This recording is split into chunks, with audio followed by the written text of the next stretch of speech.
Tune in to Sports 360 with Ahmed Hamad. Hello and welcome to Sports 360, and I'm your host Ahmed Hamad. Here's Harry Brooks, Ben Duckett and Mark Wood crushed Pakistan to a walloping 63-run victory to take 2-1 lead in the 7-match series at National Stadium in Karachi yesterday. This is also Pakistan's heaviest defeat against England.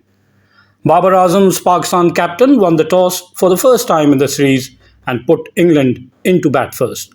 Pakistan were unchanged from the second match, while England made 3 changes, bringing in Will Jacks, Reece Topley and Mark Wood in place of Alex Hales, David Willey and Luke Wood. After being put into bat first, knowing that 199 on the other day was not enough, they starts aggressively and aiming to score more than 200 and scored a record 221 for the loss of 3 wickets in their allotted 20 overs. It is also the highest conceded total by Pakistan in T20 internationals. England lost the first wicket of Phil Salt for 8, caught Nawaz off the bowling of Hasnan, a quick delivery beaten by sheer pace of 148 kph, but luckily for Pakistan, Nawaz was firm to hold on to it as Hasnan, running back, collided with him trying to catch. England were 18 for 1 in the third over, then a 43-run partnership between Will Jacks and David Malan brought England to 57 in the first power play before Malan, trying to hit Usman Khader out of the park, got a toe end of his bat and was caught by Heather Ali in deep mid-wicket for 14, when the team score was 61 in the 7th over. Will Jacks followed him trying to accelerate and was caught at deep log on for 40 of 22 balls, hitting 8 fours. England were 82 for 3 in the 9th over. Then Ben Duckett was joined by Harry Brooks and they both took the game away from Pakistan as they added a match-winning 139 from 69 balls for the unbroken 4th wicket partnership to finish with 221 for 3. Brooks made 81 of just 35 balls, hitting 8 fours and 5 sixes with a strike rate of 231, while Duckett made 70 of 42 balls, hitting 8 fours and 1 6 and a strike rate of 166.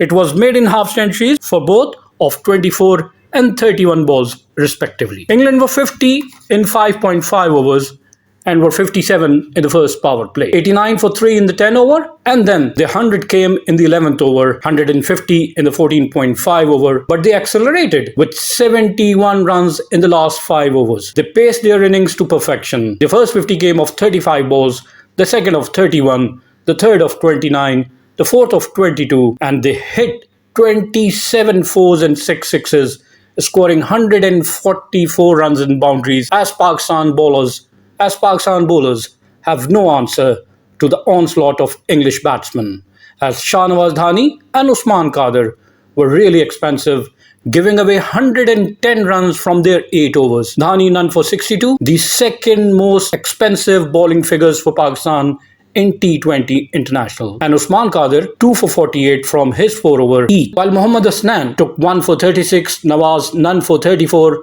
and Haris Rauf none for 39 from their 4 overs each. Pakistan bowlers also bowled 6 wide.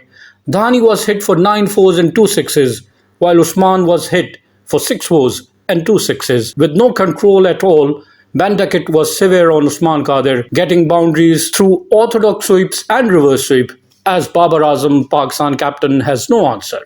He could not place an extra fielder to either side, plucking the gap where Ben Duckett was targeting, and gave away easy fours as Usman Khader was pathetic with his line and length, bowling too many full tosses, short pitch balls, helping England course. Dhani expensive economy was 15.50 and Usman Khader 12 runs per over. England overall run rate was 11.05 compared to their previous game of 9.95. In reply, chasing a target of 222, Pakistan lost both their match-winning openers for just 21 runs on the board in the 4th over. Babar was unlucky as he uppercut Wood to the 3rd man boundary where he was caught by Topley for 8, but his foot might have touched the boundary rope but was not checked by the umpires. Rizwan was bowled by Topley off a slow one, also for 8. Heather Ali found Wood pace hard to handle with and was caught brilliantly by Adil Rashid